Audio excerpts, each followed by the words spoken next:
자, 오늘 아침 주요 뉴스 키워드와 함께 자세히 분석해보는 시간입니다. 오늘도 역시 김대호 박사 나오셨습니다. 박사님 어서 오십시오. 네, 반갑습니다. 자, 첫 번째 키워드부터 확인하시죠. 파월의 입. 자, 시상의 시선이 다시 제롬 파월 연준 의장의 입에 쏠리게 됐습니다. 오늘과 내일 의회에 출석하게 되는데요. 어떤 발언 내놓을까요? 예, 지금 뉴욕 증시가 상당히 롤러코스터를 타는 모습을 보이고 있습니다. 네. 최근에 많이 올랐다가 밤사이에는 좀 조정을 받는 그런 상황인데요. 비트코인도 2년 반 만에 사상 최고치 기록을 경신을 했다가 또 이내 급격하게 떨어지는 그야말로 급변하는 장세를 보이고 있는데요. 여러 가지 요인이 있겠지만은 그 중에서도 뉴욕 증시에서는 지금 제롬 파월 연준 의장의 입을 가장 주목하고 있다 이렇게 볼 수가 있습니다. 네. 제롬 파월이라는 분, 미국의 통화 금융 정책을 총지휘하는 페드의 의장인 동시에 또 금리 결정을 하는 연방 공개시장위원회 FOMC 의장이기도 하죠. 이 제롬 파월의 말을 하는 것은 어떤 사적인 자리에서는 물론이고 심포지엄이나 연설 이런 데서 여러 가지 얘기를 합니다만은 그 중에서도 의회 청문회에서 하는 연설은 좀 결이 많이 다릅니다. 미국 연방준비은행법을 보면요. 미국 연방준비제도 이사회는 대통령에 대해서 아무런 책임을 지지 않습니다. 대통령에 대해서 어떠한 보고 의무도 없어요. 심지어 대통령이 불러도 가지 않아도 됩니다. 그만큼 행정부에 대한 독립성이 강한 어떤 세계 최고의 통화 정책 결정기관, 그래서 세계의 돈 대통령이라는 얘기까지 나오고 있습니다만은 그럼에도 불구하고 연방준비은행법은 의회에 대해서만은 상황을 보고하도록 책임 있게 보고하도록 명시를 하고 있는데요. 1년에 2번 의회에 반드시 출석해서 통화 정책 계획을 상원과 하원에 구체적으로 밝히도록 되어 있습니다. 만약 이걸 허투루 밝히게 되면, 엉터리로 밝히게 되면 그에 대한 책임도 지는 것이죠. 그래서 파월의 연설도 있고 발언도 있지만 의회 청문회에 참석해서 하는 이 보고 발언은 상당히 여러 가지 어떤 강제성도 있고 그만큼 객관성, 그다음에 굉장히 중요성이 있다 이렇게 볼 수가 있습니다. 그런 각도에서 오늘 밤과 내일 연이어 지금 하원과 상원에 의무적으로 출석하게 돼 있는 제롬 파월, 그 자리에서 어떤 말을 할 것인지, 특히 지금 여당과 야당, 민주당과 공화당 간에 파월의 행보를 둘러싸고 날선 지금 논쟁을 벌이고 있는 상황이기도 하지 않습니까? 그렇죠. 그러니까 민주당은 빨리 금리 좀 내려라. 그것이 바이든 대통령의 경제 치적을 높이고 또 지지율을 높이는 것이라고 판단하고 있는 듯합니다. 반면에 트럼프 대통령은 정치적인 행보하지 말라. 바이든 대통령 도와주려는 그런 금리 행보를 하지 말라라고 아주 강력하게 압박을 하고 있습니다. 심지어 트럼프 대통령은 그런 식으로 계속하면 내가 대통령 되면 가만두지 않겠다, 잘라버리겠다라는 얘기도 서슴지 않고 있는 상황입니다. 이런 상황에서 과연 이 제롬 파월 연준 의장이 어떤 얘기를 할까, 이 대목이 굉장히 중요한데요. 지금 3월 FOMC가 눈앞으로 다가온 상황입니다. 3월 FOMC를 앞두고 제롬 파월의 이번 발언은 마지막이 될 것 같습니다. 그 면에서도 또 주목을 끌고 있고요. 현재 시장의 분위기는 금리 인하 얘기하기가 상당히 어려울 것이다. 왜냐하면 올 들어 나온 각종 경제 지표, 특히 물가가 오히려 오른 것으로 나타났고 GDP도 여전히 고공행진, 또 고용지수도 상당히 높습니다. PC 가격 지수 같은 경우에는 전년 동기 대비는 2.4% 상승했지만 이게 전월 대비로 보면요. 0.1% 예상치가 0.4%까지 무려 4배까지 오르는 그런 현상을 보인 상황입니다. 네. 그런 면에서 제롬 파월이 금리 인하 얘기를 쉽게 얘기를 하지 못할 것이다. 뭐 그런가 하면 또 다른 한편에서는 바이든 대통령의 지지율이 지금 최악이고 슈퍼 화요일 이제 조금 있으면 그 결과가 나옵니다만 사실상 트럼프와 바이든으로 굳어진 상황에서 빨리 좀 금리를 내려달라 또는 금리를 내리지 못하더라도 금리 인하에 시그널이라도 달라 하는 그런 압력을 지금 계속 가하고 있는 상황인데 이 와중에 제롬 파월 연준 의장이 과연 어떤 행보를 택할지 뉴욕 증시에서도 그동안에 기술주 등이 굉장히 많이 올랐었는데 파월이 과연 어떤 얘기를 할까를 가만히 생각해 보니까 좀 조심할 필요도 있다라는 이런 투자자들이 매물을 내놓으면서 주가가 조정을 받지 않았느냐 그런 면에서 오늘 밤 내일 있을 우리 제롬 파월 연준 의장의 의회 청문회 발언 함께 좀 지켜볼 필요가 있겠습니다. 네, 조심할 필요가 있다라는 말씀은 뭐 기존에 했던 그 매파적인 발언 기조가 이번에도 확인될 거다. 뭐 이런 조심스러움을 말씀하시는 거죠? 그렇습니다. 지금 이제 뉴욕 증시가 굉장히 많이 올랐는데 특히 기술주가 올랐습니다. 근데 네. 기술주들은 대부분 이 금리에 취약한 그러니까 부채가 많은 회사들이고 또 기술주들의 상승은 금리 인하에 배팅을 하는 측면이 많은데 네. 이게 연준이 생각보다도 빨리 금리 인하를 하지 않을 것 같으면 좀 조정을 받을 수 있다는 그런 우려 뭐 그런 것들이 좀 작용하지 않았느냐. 그러나 뭐 길고 짧은 것은 제롬 파월 연준 의장의 구체적인 발언 내용을 봐야 확인이 될 것 같습니다. 그렇군요. 자, 계속해서 다음 뉴스 키워드 보시죠. 불타는 테슬라.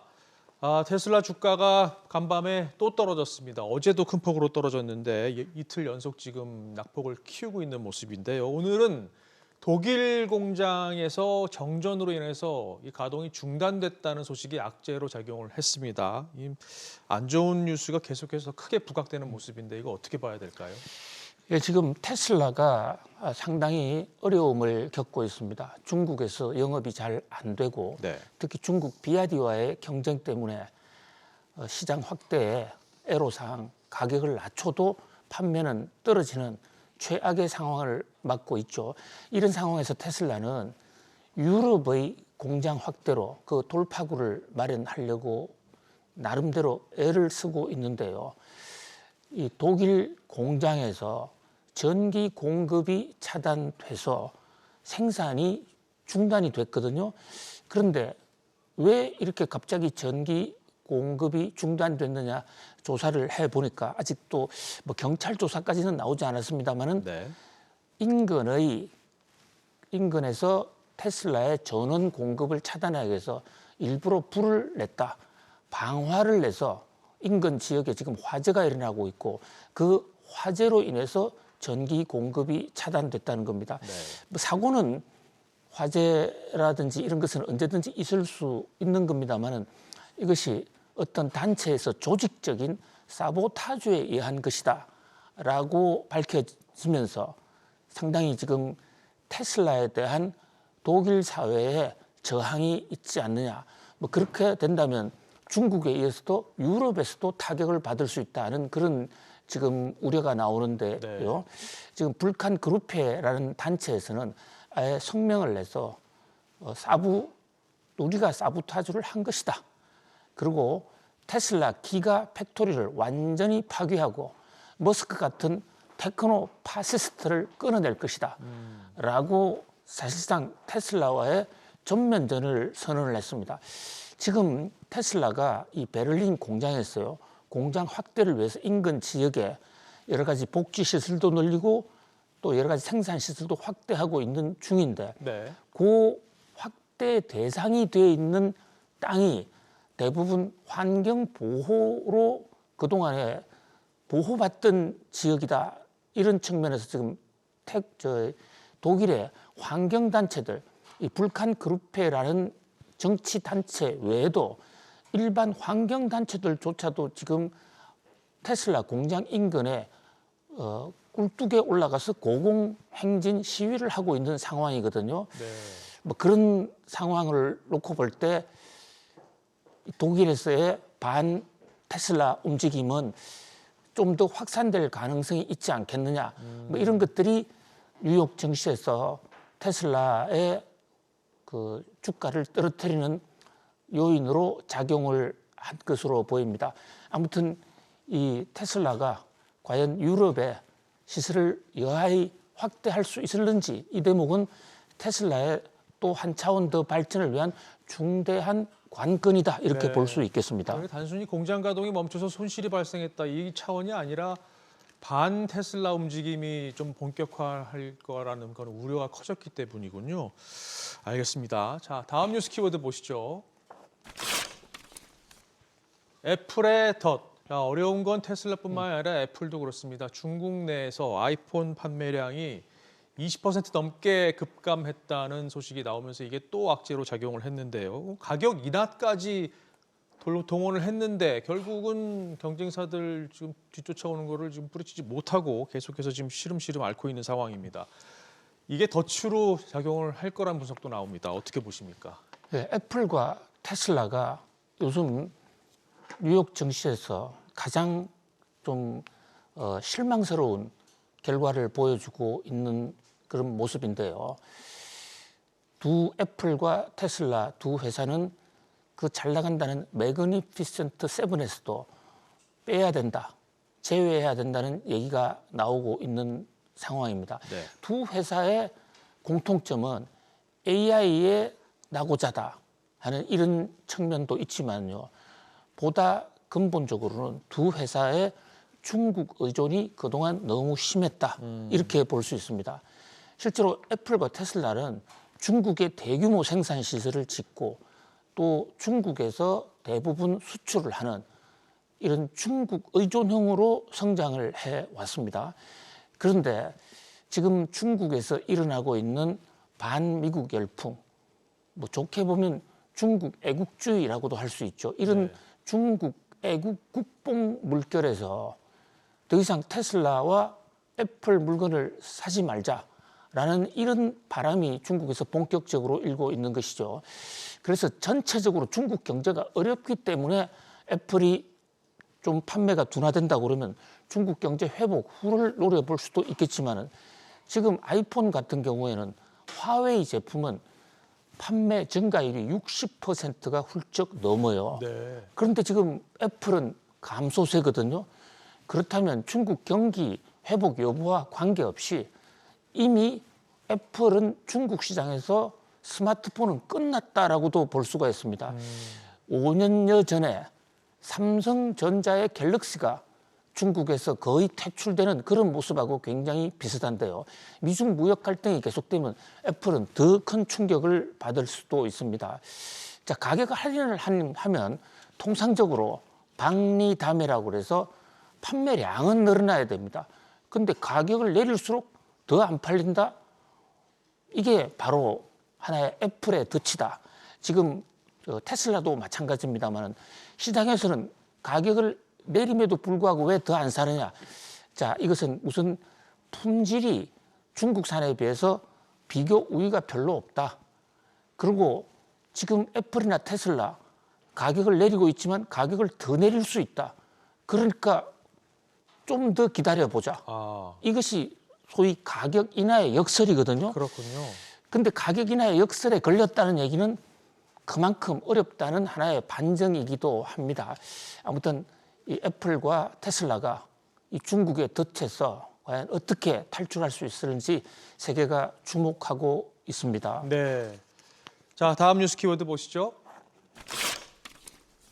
닥치고 5%. 중국 정부가 어제 경제 성장률 목표치를 올해 5% 안팎으로 설정을 했고 발표를 했습니다. 하지만 바깥에서 보는 시각은 이거 좀 달성이 어려울 거다 이렇게 보는 것 같아요. 네, 중국의 양회 여러 번 말씀을 올렸는데 이 정치 협상회의와 전국 인민대표대회 최대의 관전 포인트가 중국 올해 경제 성장 목표였습니다. 총량 목표는 GDP를 5% 안팎으로 늘리겠다. 이 대목, 현재 중국 경제 상황을 놓고 볼 때 5%면 비교적 높은 것으로 볼 수가 있습니다. 그런데 보통 우리가 경제 목표를 제시할 때 말로서 목표는 뭐 100%, 200%도 제시할 수 있습니다. 그렇죠. 그런데 그 목표에 실현 가능성이 있느냐? 그 실현 가능성은 어떻게 5%의 성장 목표를 달성할 것이냐라는 구체적인 수단과 방법 아니겠습니까? 그렇죠. 그런데 지금 블룸버그 통신의 그 논평을 보면 5% 성장 목표를 제시했는데 세부적인 방안은 제시하지 못했다. 그러니까 실현 가능성은 어떤 이 신빙성이 없다.